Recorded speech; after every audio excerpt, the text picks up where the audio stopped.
snow day, 10 times longer than regular days.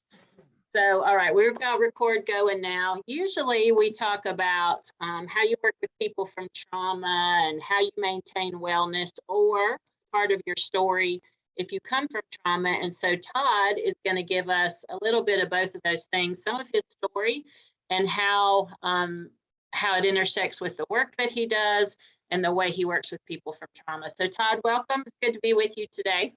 Thanks, Denise. Glad to be here. And so if you would just give us a couple sentences or whatever you want to say about your current role in the community and what you would like us to know about you to start. Well, again, my name's Todd Carter. I am the Chief Development Director at Hospitality House. Just started my 11th year here. Most recently elected to Boone Town Council to serve. Congratulations, we're excited. Thank you. Even though I was a resident of Ashe County for the majority of the last 9 years, all of my work around the people and social justice and making lives better has been in the Boone community. I was one of the founders of the Back to School Festival, helped to found the local NAACP chapter, as well as my own little nonprofit for queer kids. So that's where the bulk of my energy has gone. And people talk about what their passion is. Well, people are my passion. It took me a while to figure that out. That's my passion. That's why I'm here. And you also recently became a gay pa. Yes. So I became a gay pa. So my chosen daughter had a baby. And so I'm super thrilled. She is a first generation college student, a junior at Appalachian State. And I have known her since she was 10 years old. We met at Hospitality House when she was a resident with her mom, and we have just been like this ever since. So I think it's such a good example. We may get into that a little bit later. We say all the time, the number one factor to offset trauma is a relationship with a positive, consistent, caring adult. So you weren't her therapist. You were you were a steady, consistent support for her over a span of years and years, and continue to be a support for her and her family today. Yes, I love them. So let's see, do you want to start with the work that you've got, kind of a thing that you've done in the past, so you know the rhythm of this? Do you want to start with what you do at Hospitality House or your own story? I'm going to let you start where you feel led to start. Okay, well, I wound up here back in the high country because of trauma. And just talking to my therapist this morning, this is nowhere I imagined I would ever be 10 years later. I came here to be close to my family who lives in Ashe County. I grew up in Hendersonville, but my family has called Ashe County home for 20 plus years. So I came back here after my boyfriend died by suicide, and to be close to my family. And what I was not expecting was the work that I'm doing at Hospitality House and all the different ways that I have been involved has helped me on my own journey of trauma and helped me to understand what trauma is. I would have probably never done this. I would have probably never delved this deeply into understanding of myself. And it all started because of the work I do. And I will say the work I do is completely a God wink from my boyfriend, Bill, who died by suicide, because his passion in life was helping homeless people. I never gave three thoughts about it. We would leave a club in downtown Long Beach, and he would go into the 7-Eleven. He would buy every hot dog and every pizza. And as we walked home, he would hand them out. He volunteered at the homeless shelter in Venice Beach and Santa Monica. So I donated all of his clothes there. I remember one time we were leaving church. We went to Agape with Reverend Michael Bernard Beckwith, and he had to stop at the Harley store on our way to brunch. And I said, "What are we doing?" He's like, "I got to buy some boots." And I'm like, "You don't have a Harley." And he said, no, this guy I met 9 months ago, Todd, he's like our age. And he came to the shelter, and he's a proud guy with boots. And yesterday I saw his toes. He goes, this guy needs his boots. So we bought him a brand new $150 pair of Harley Davidson motorcycle boots. Wow. So this job fell in my lap thanks to my sister, was at the time was a major gifts officer at Appalachian, and her colleague was on the search committee for the development director for this position. And they were at lunch thinking the guy they had hired had backed out, and they were like, who do we know? Who do we know? So they started chain calling me in California. You have to apply for this job. You have to apply for this job. And I was oblivious and Skyped an interview with Lynn Mason, but I knew I was taking the job before because I looked up and I saw, oh, this is a homeless shelter. This is a homeless agency. This is what I'm supposed to be doing. That was my God wink. That's so cool. Two things. First of all, I'm sorry for your loss, even though I lost a brother 10 years ago. And so 10 years is not a long time when you've lost someone and experienced deep grief. So I'm sorry for your loss. And it's so interesting to me, the paths that we're taking on. You know, we can make all the choices that we make, and sometimes we're still led to be certain places doing certain things. So how lucky for us that you were led back here again. Thank you for sharing that part of your story with us. What great memories too to have of that relationship. Yes, and I will say that the first State of the Child Conference, which evolved into WCCI, was a paradigm shift not only for our agency but for me personally. That's when it really started. And I remember us as an agency sitting in the pews at Boone United Methodist Church crying. We were the last people to leave. And Tonya Keynes, I cannot tell you how many dozens, if not hundreds of people I have shown her Vimeo to, or told them they need to watch this, or made my interns watch it, or whatever. The impact that she had on our agency and on me about starting this exploration of trauma was entirely significant. I mean, I will never, ever, ever forget her standing up on stage in that fierce red suit with those Manolo Blahnik heels on. And I was like, where did you come from? And pointing up to all of those 88 mugshots, and then looking at us and saying, if you can't look up there and see this right here, you're doing your job wrong. It was a full stop moment for me. Yeah, I agree. Me too. A conference actually was a paradigm shift for me as well. And I think for a lot of us in this county that was the case, and the amazing, wonderful things that have come since that time. So if you've done that work that you're doing for 10 years and the conference was like 5 years ago, you did the work for a few years then without really that knowledge of the really widespread impacts of trauma. No, that's really when we almost immediately we became low barrier harm reduction. I mean, we completely changed how we were doing things, Hospitality House. And everything from we started the arduous task of rewriting every policy, changing our procedures, getting rid of what now seems like archaic thinking about, oh, you have to come in and you have to be completely sober and below a 0, and you can't be high. And if you're high, we think you're high, we're going to drug test you. Oh my gosh. And it seems like so long ago that it almost seems ridiculous that was ever a thing. And what we've learned through this process of trauma exploration and understanding, our outcomes are better. Our job is harder. And this wasn't just Hospitality House. Across, when this is around the same time that Housing First became the go-to, and what that meant, get people housed. And we cover a 7-county area, and I hear from the other counties, particularly Ash, we need to build a shelter. We need to build a shelter. Shelters aren't the answer. There's no money for shelters. Shelters don't work unless you have a Housing First model, which luckily that's the model that Hospitality House was constructed around. So for those of you who've not been in our building, it's not just big rooms of cots, it's little apartments and smaller rooms. And the ultimate goal is to get people housed.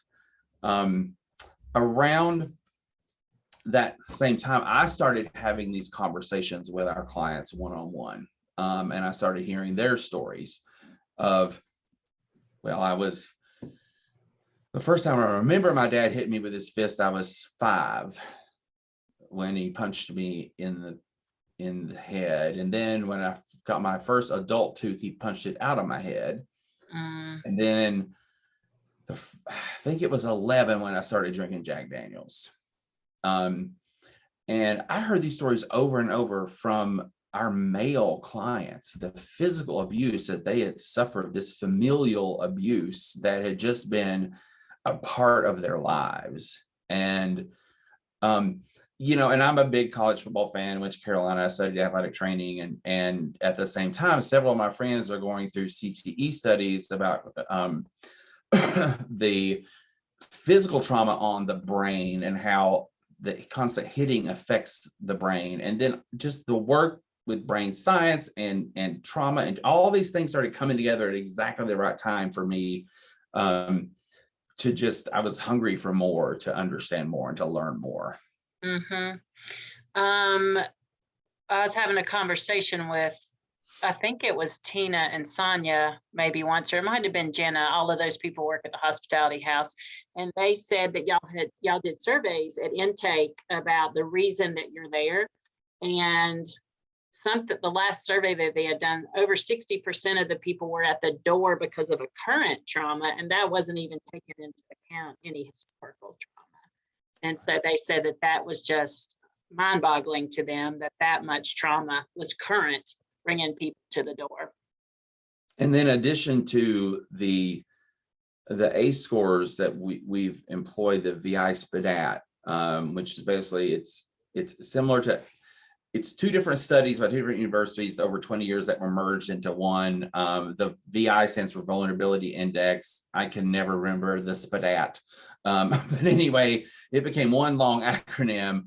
And so each of our clients is walked through this conversation of the SPDAT, so we get a number. And so when I say our job got harder, so many places across the state and across the nation were like, we're going to handle the easy ones, so our outcomes look great. We're going to take people that, it's the people that have resources but are homeless are going to take it easy. And our mandate became, shortly after State of the Child, we're doing the hard ones first. And then when the VI-SPDAT tool came along, we had an actual scientific measurement to say, there we go, service prioritization, decision assistance. Thank you. Yeah. So never going to remember that, Mary, but I'm glad you put it in there. So when someone is a 15 or a 16, they're the priority to get housed, which also means the people that are a 2 or a 3 means they have more resources that we need to connect them to, but we need to put our energy into and what those numbers mean throughout the video I spit at are that they're vulnerable, and some of the 16s, the rapes and the trauma and the life is just excruciating to actually hear in person. For people who don't know what you're referring to, I know this, I work with y'all a lot, but some people may not know. Once upon a time, what you were saying was you came in, you got a case plan, you had to pass a drug screen, you had to find a job, you had to go to so many meetings and therapy, all this long list of stuff. And then you would be put on a list for housing once you were meeting your case plan. There was a change a few years ago, 5, 6, 7 years ago, where the priority became housing first. And the thought is, for people who don't know this, it's really difficult to be sober and work a case plan and parent your kids well if you don't have a place to live. So you get put in the house first, and then everything comes after that. So can you talk just another minute about what a change that was for y'all? It was truly a change, and we lost staff. That there's look, we call them in our community and bootstrappers. They think, oh, pull yourself up by bootstraps. There are people that, that we had donors that left because we were a zero tolerance, abstinent, blah, blah, blah. And it, at the end of the day, it all comes down to grace and compassion. And that's at the same time that we rewrote our core values as an agency. If you go on our website and look, it's respect for each person's place, path in life, and the actual dignity in action, integrity of example. And these are things that we take very seriously. And the job sometimes, and I will sometimes, we've had a couple incidents lately, I'll come back to the staff and say, I think we need to reread our values. I know this isn't hard, but were we acting with respect, compassion, dignity, and integrity in this decision regarding this person? And so when I say it's a significant paradigm shift, and that this action has, and this work has allowed me to go back and kind of re-examine my life, and through my own therapy to understand that, you know, why was my reaction when I found out my boyfriend had killed himself, and granted I was in London, but I thought I would be able to handle something like that because 20 years earlier, my soulmate had been murdered. So I thought, oh, I've worked through this, I'm fine. And it just gut punched me again, and it almost took me down. And the other thing I've realized through our clients is that, you know, I used to always say that tragedy can destroy you or propel you, but that's not always true if you don't have the privilege that I had. You know, I could very well be, without the family and the support I have, I could very well be the homeless drug addict in Long Beach, California right now that lost his job.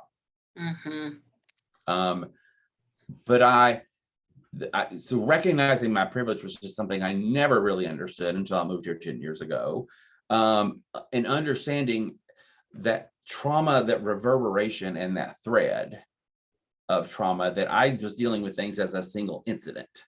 Okay, well, yes, my best friend and soulmate was murdered, and it was a horrible 2-year ordeal, and blah, blah, blah.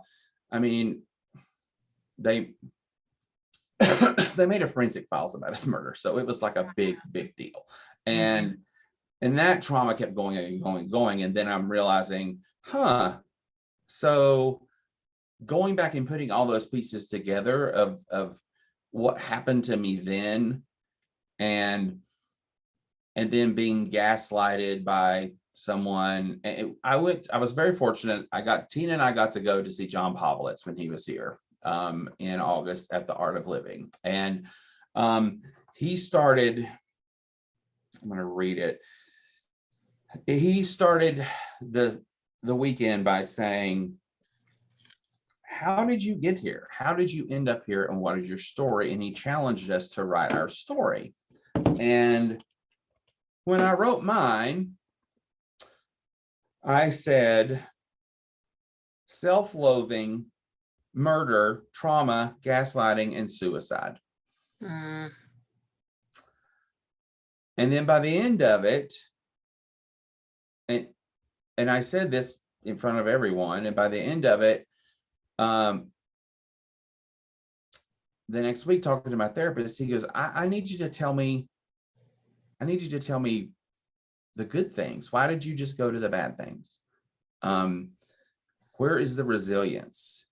Where is the joy? Where is the appreciation for what you've done? And it really got me to thinking, and he challenged me to, if my life was a Netflix movie and you were scrolling through, what are the 2 sentences that you would want to say about yourself? And I keep coming back to that, and understanding, and that brings me to the next WCCI conference and the different reaction I had, which was at Mount Vernon, and not understanding or recognizing, because we were Boone United Methodist, I was fine, it was great, blah, blah, blah. Well, I grew up in a Baptist church, and I remember Marissa's the first person I told this to afterwards. I said, I had to leave I was suddenly that little boy that was ashamed of his sexuality and felt like he was going to burn in hell. Because they were walking around with shirts about, "Are you washed in the blood of Jesus?" And walking by those classrooms looked exactly like the classrooms when I was in Sunday school. And I was like, holy shit, I kind of have to deal with this. And that connected to my trauma with Mike, my soulmate, who was the first person he and I were this, like the same person. And he grew up the same way I did. And he was the first person I ever knew or confided in or could understand what I was feeling about growing up in the Baptist church and experiencing the trauma that I did, the trauma that led me to try to kill myself. So how did that, so it went all the way back. So I've been working on that of that connection of thinking, oh, I was over Mike, but what else did Mike's murder mean to me and my trauma response and my trauma experience, and how am I continuing to work to transform that? And how does that affect the work I do? And I will tell you, I am way more blessed by the people I work with than they are by me. I have learned so much from the people that are homeless, that are hungry, that do need help. I certainly didn't know that I was coming into this to be a student. That it's an honor to carry part of their story. That resonates with me. Another thing that you said is the compartmentalization. And I think frequently when we come from trauma, we have to put things in little boxes. And so this happened here, and this happened here, and this happened here, and this happened here. And I'm in therapy as well, thinking about trauma. And I very much want it to be this happened to me at this point, and that has nothing to do with what's happening to me now. And so the realization that actually it carries through, it's like an undercurrent, like it's a river, that you don't get to, so you can segment it out, but it manages to come up later. So it's interesting to me that we compartmentalize to survive, and then later it's the compartmentalization that can take us down. I used to say that part of, overcoming tragedy was taking away the voice, that it's part of who you are. It no longer gets a vote, it no longer gets a voice. It's woven into the fabric of who you are as a person. And as I've gone further and further into this work and understanding that there's a reverberation of trauma that can be triggered by other things. So maybe it's not just in the fabric, and I liken it to a thread, and how do those threads connect to make me kind of go deeper and understand how does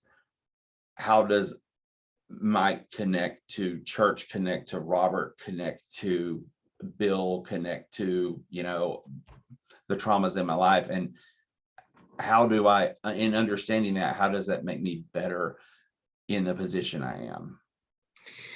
I want to make sure we cover, because you've talked about intensity, you've talked about how it makes the work is harder now. I want to be sure we talk before we get done about how you stay well now. And I also want to, you mentioned the group that you started.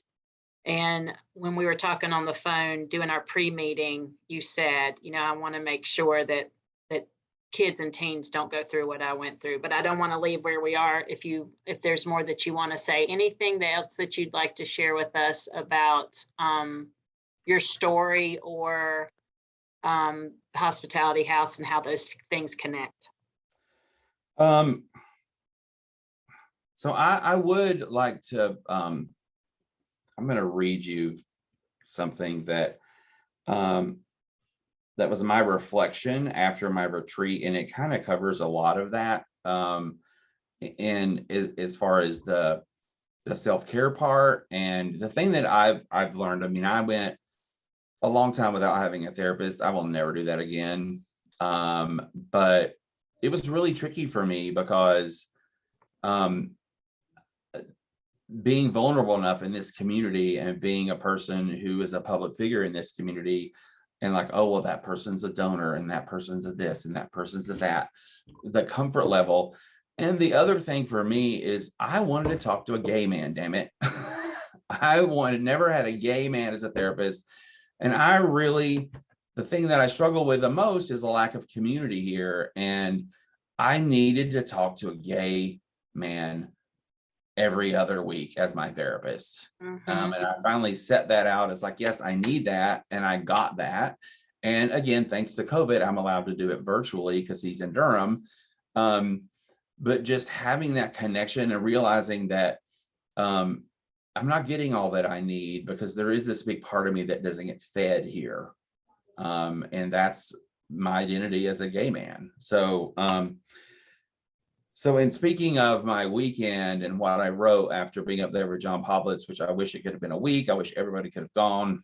I'm sitting in gratitude for the opportunity I was given to practice self-reflection and meditation, to be in a tribe of affinity space, to explore my goodness and to recognize that my goodness causes me grief, to refill my empathy meter and to reserve some compassion for myself, to slow down. I'm joining the slow club. That's a resounding theme in my life now. I'm joining the slow club to slow down and to share the load, to realize how I got here and to know who I am not. It's easy to know who you are, but who aren't you? And are you okay with that? To acknowledge the collateral damage of giving a damn. Sorry. And that quitting isn't an option for us damn givers. To know that anger should be an alarm, not an explosion. To embrace my mortality, to take off the cape, to take a break. To show up first for myself and for the people who love me. To focus on the small and the close. To laugh, to play, to create. To ask myself every day, what is good and worthy? And to celebrate that. To know that cultivating hope is in my DNA, to know that it's all worth it. So sometimes when things really move me, I ask us to have just a minute of silence. So let's just take a few seconds and think about what you just said, because that was really powerful.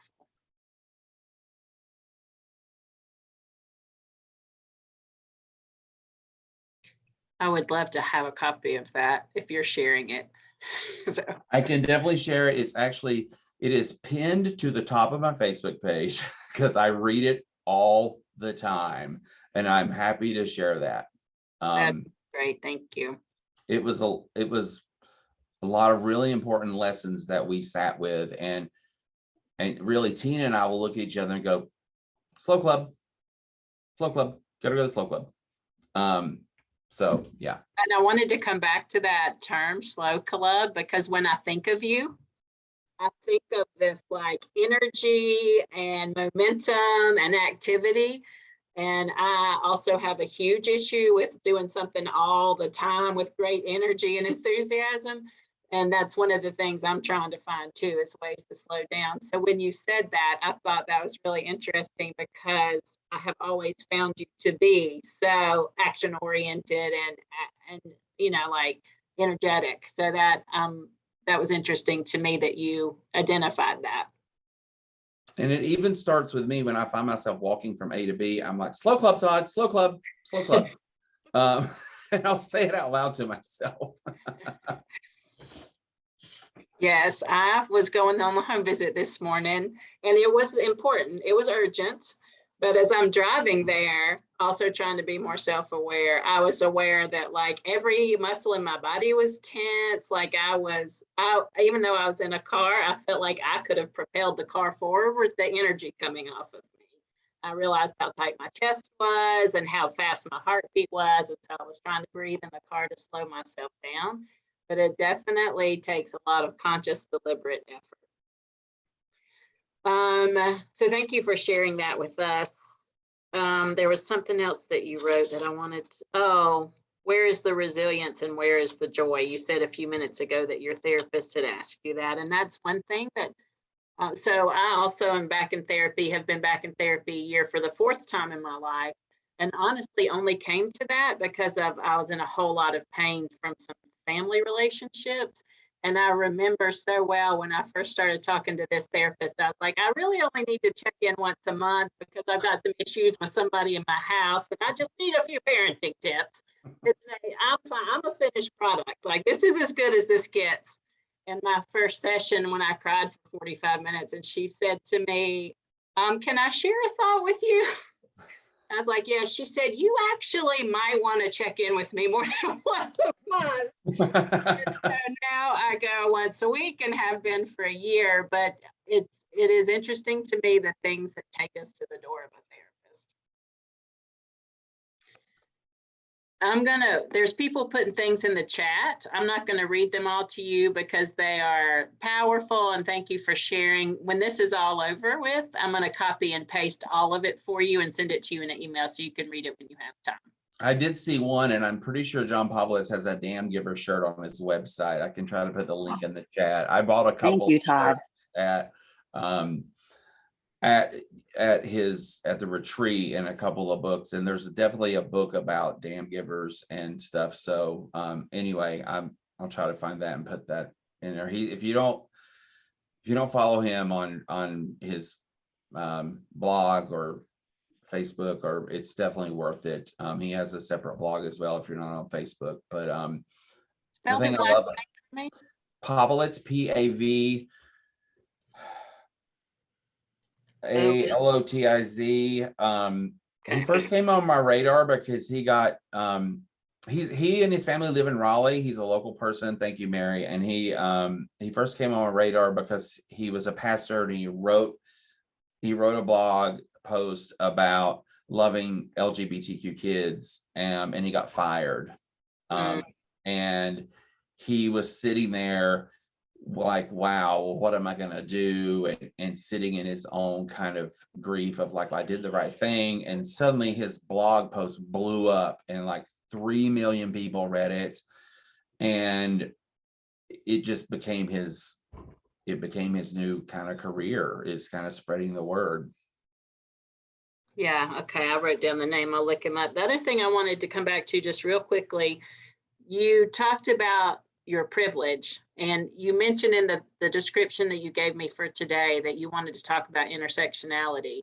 And so I just wanted to point out, while you talk about your privilege, you also have areas of deep discrimination and trauma. And so those two things are not, that's another thing my therapist talks to me about, and instead of or. Those two things are not, you can have experiences of those two things and in the same life and still have privilege while experience great adversity. And I remember, I mean, again, I remember my first privilege walk at Appalachian State, all these experiences, these self-reflective experiences that I would have never done had I stayed in California. Being a part of that privilege walk was a major aha moment for me.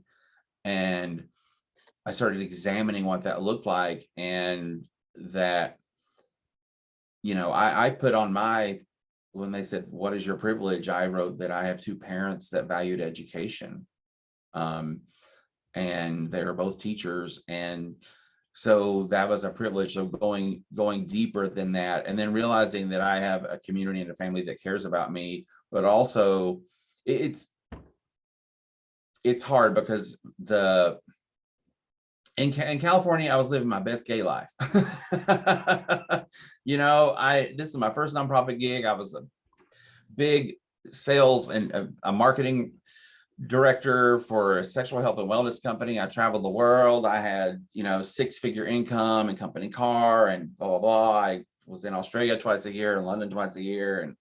And, but I'm a more deeply informed human being now because of where my God wink took me. And because I paid attention. But it comes up all the time when I see someone struggling, and I'm like, God, they don't have parents. They don't have someone to pick them up. They don't have someone to say, hey, dude, you're messing up. We love you. You need help. I had all that.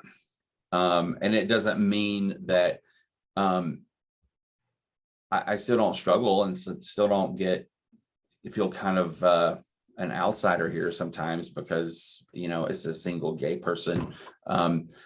I would love to just pop in sometimes and have a drink. That's why I love my gay therapist, because I at least get twice a month to talk to him. So yeah, it is this, and I try to balance that out with the,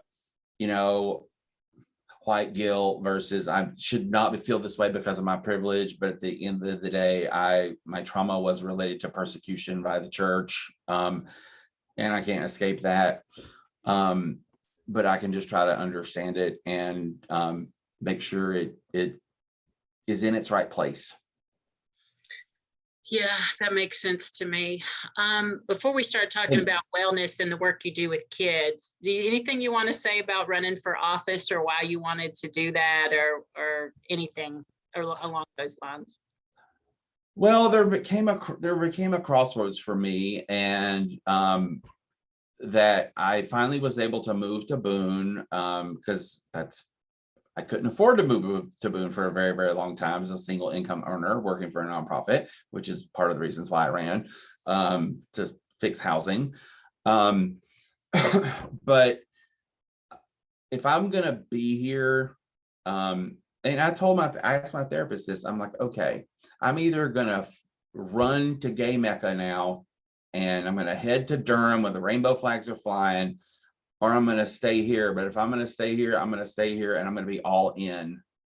And he said, okay, well, is this just another distraction? Are you just doing this because people are your passion? Are you just doing this? Are you doing this? Does this give you energy?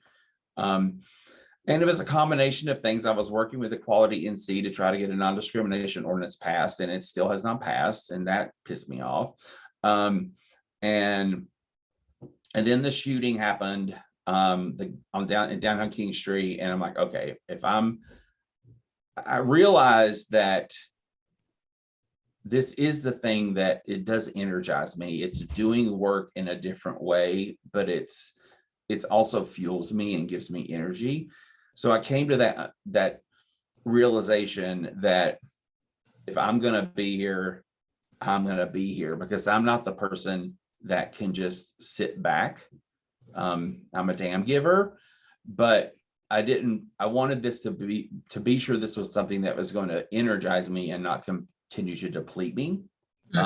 And that goes all the way back to why I started which is now dormant thanks to COVID, but we're going to get it back, the LGBTQ Youth Alliance. I was sitting with my parents, again, sitting in my privilege with my parents when Amendment 1 in 2012 was passed to make marriage only legal between men and women. And it passed in North Carolina, passed in Ashe County like 80-20. So here I am, 40-year-old guy sitting between his parents. We're all three crying. And I'm like, I immediately went to the 14-year-old who's in the room contemplating suicide, the 12-year-old, because of this very decision. I'm like, I have to do something about this. I cannot not do something about this. So that led me to eventually, through a series of things, starting this nonprofit, which I really hope to get back to, because at the end of the day, we'll go back to what John Pavlet said. He gave a really good, does anyone know where the root of compassion is? Of the word compassion. Compassion means internal disturbance in your bowels. What twists your bowels? And that is the thing. He said, follow the burden, follow the twist in your bowels, because at the end of the day, that's what drives you. And the plight of queer kids is ultimately what fuels me and drives. It twists my bowels more than anything else. And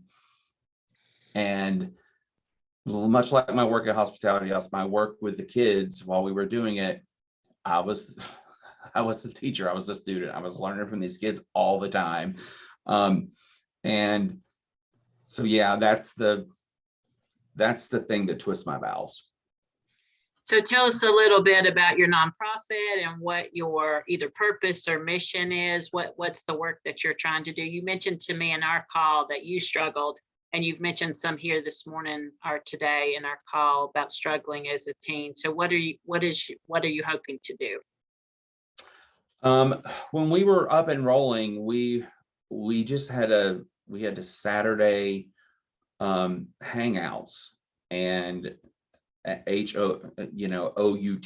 like kids could just come and be out. And we did it at St. Luke's, and it was just a safe space. And kids from I think we were up, it's like 12 to 18 could come and hang out. And we are a nonprofit, but it's just, we're dormant right now. And I'm really hoping to get a board back together, because Elizabeth Young and I, along with Sherry Jacays, were ones that started it, and a couple of people have moved. And so once we get through, and it all was, there's no way I could have carried on that work right now with the workload at Hospitality House. But I really want to get back to that space and have a working board that we can expand. My goal is to have something like Outright Youth in Catawba or Timeout Youth in Charlotte up here in the high country. I've gone and spoken to Blue Ridge Academy in Avery County. I've gone and I just, what surprised me, I guess, that shouldn't have, is the intersectionality of queer identities and poverty. Over what I found was, the homecoming king, who was an out gay guy, who was one of my interns, he had no problems at Watauga High School. I wrote his letter to Chapel Hill, and his friend who was an out lesbian, they had a accepting family, no problems, hunky-dory, blah, blah, blah. And it was the kids that were trans or non-binary, or working through their own gender, their gender expression, or didn't understand what their sexuality was. And overwhelmingly, those kids came from poverty. They were the same kids that were getting food boxes at the Hospitality House. And it was very eye-opening. And also eye-opening in the way that the majority of the parents were very, very accepting, at least on some level. But their teachers weren't, and their community wasn't. And so it was like a family secret. And so, and I know it's hard because it hit me when I moved back here, how behind everything is here. And it comes to sexuality and gender expression and just openness. I still have grown friends of mine that are male, like, I would never hold hands with my boyfriend in Boone, never. And that blows my mind. And I want to work towards a day when that's not a thing.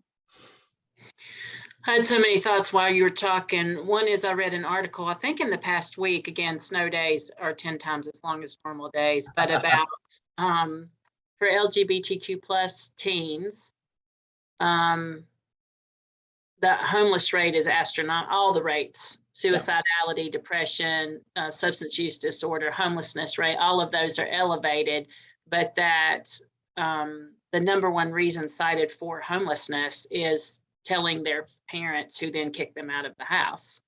And that is a huge contributor to the enormously high homeless rates for those teens. The amount of, and we can't serve someone who's not an adult at Hospitality House because we're not a youth shelter. However, we do skirt the line on 17-year-olds if there's, and we have in the past with some that are 16, if the trauma and the need and domestic violence is a different issue. But the numbers of LGBT folks that we're serving, particularly that 18 to 24-year-old demographic, has really increased in the last 3 years for us. We have a lot, and a lot of it is human trafficking, that whether they were runaways, then they got trafficked because they were kicked out of their home. And so the numbers continue to be really, astronomical. 40% of all homeless youth are identify as LGBTQ. So it's, and until, just the last Ashe County board meeting, there was an eruption because of the GSA. We had a meeting, they put a flyer up, and like, why are we doing this in 2022? And why is no one wanting to do anything about it? Sometimes it's like, why am I the guy screaming? And that it needs to be safe for everyone, whether you're queer or Black or brown, to be able to express yourself and walk downtown and just live your best life. Someone said recently, and I can't remember if this is a conversation or a text, but they said, being safe in your sexuality, it's not a sexuality issue, it's a life issue.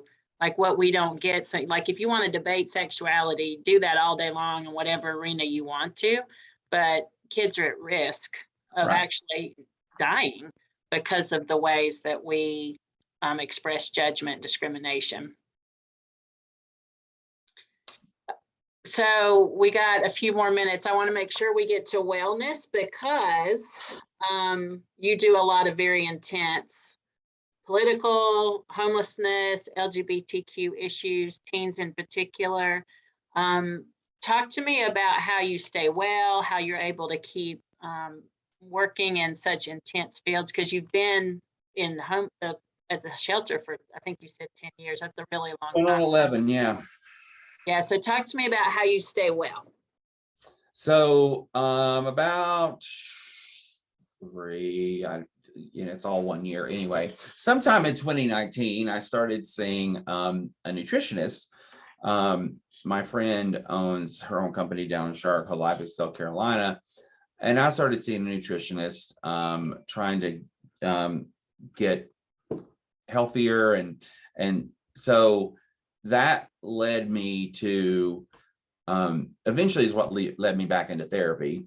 But through that process of working with her, because I was living in a really little apartment in Ashe County that didn't have a full kitchen, and it was at my sister's place. And so anyway, once I was able to move over here, which was also wellness, because I will tell you, from March 13th of 2020 until Mother's Day of that year, Tina and I worked 7 days a week. We never had a day off at the beginning of the pandemic.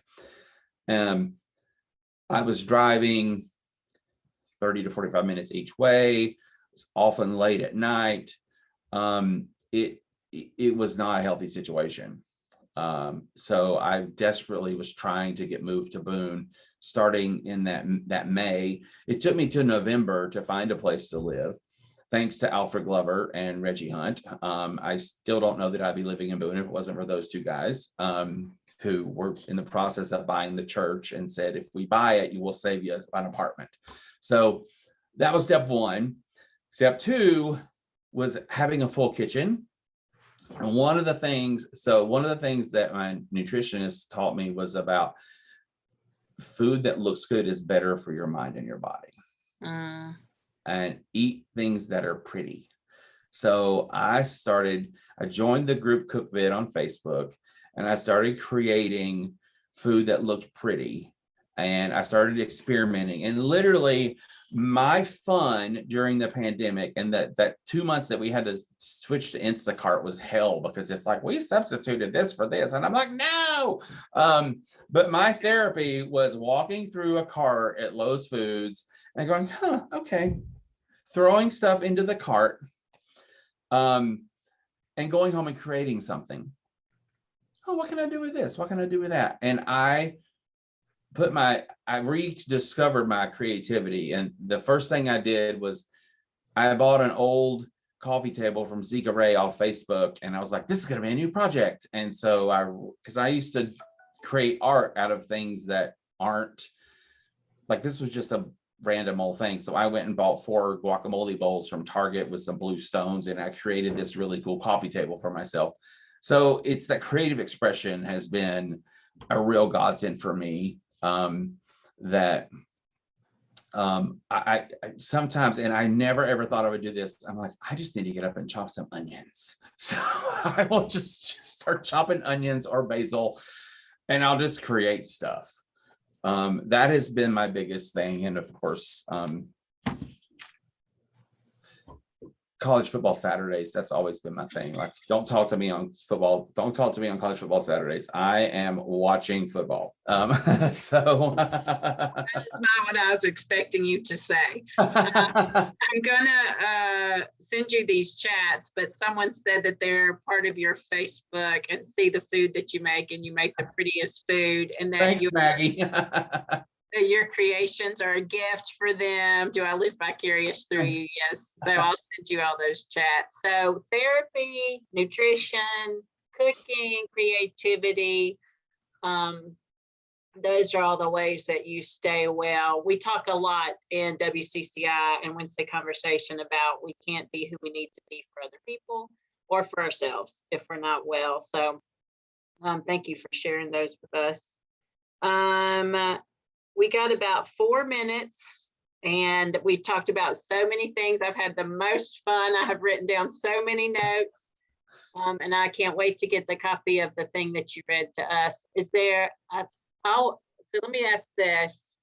Thinking about what you did or did not have as a teen for support, what would you like to say to people who may be that support for teens and may not know that they are? Like, what's your piece of advice thinking about who you were as a teen that would have helped you back then?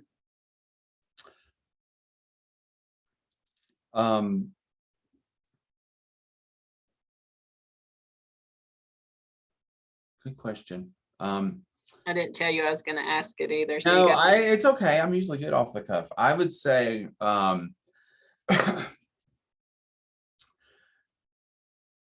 forget what you think you know and just show up, and don't put someone in a box, and don't think that the things like, oh, you act like a girl, or oh, you the things that we're conditioned to. I remember one time somebody commented on the way I carried my books. You carry your books like a girl. I'm like, what? I just have a lot of books. I mean, just because you carry 2 and are stupid, that's just a joke. I just have a lot of homework. I'm carrying my books the way they're comfortable. But it was a thing that was like, they were saying, okay, great. Well, you're a sissy. I mean, and being the person that shows up and doesn't perpetuate, be willing to learn, and know that your kids probably are more in tune and know who they are, and stop trying to make them something they're not. I mean, I remember with Keelana, it was like, no gender, we want gender neutral clothing, please. it was like, just because Rio's a biological boy, I don't want all blue stuff. It's just stuff like that. And believe your kids, and listen, and stop trying to perpetuate what you've been taught or what society says. Let everyone enjoys a red zebra more than a black one. So celebrate the red zebra.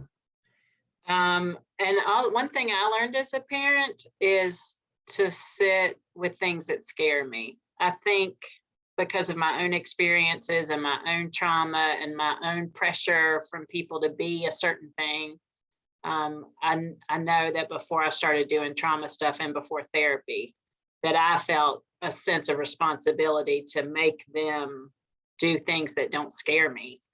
And so you have to be really brave to be able to sit, and strong to be able to sit with people who are expressing values that are different than yours, and things that may scare you, and things that make you scared for them. Well, and also vulnerability, being vulnerable, and don't think you have all the answers, because you don't, especially when it, oh my God, maybe it's just a phase. They're 12 years old. And I'm like, number one, who cares? walk beside them, show up. That's what Tina says it all the time. Show up and walk beside someone. That's oftentimes all they need.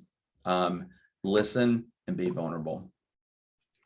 I like that. If anybody has a comment they want me to share with Todd after this is over, feel free to type it in the chat. There's already a lot of stuff there.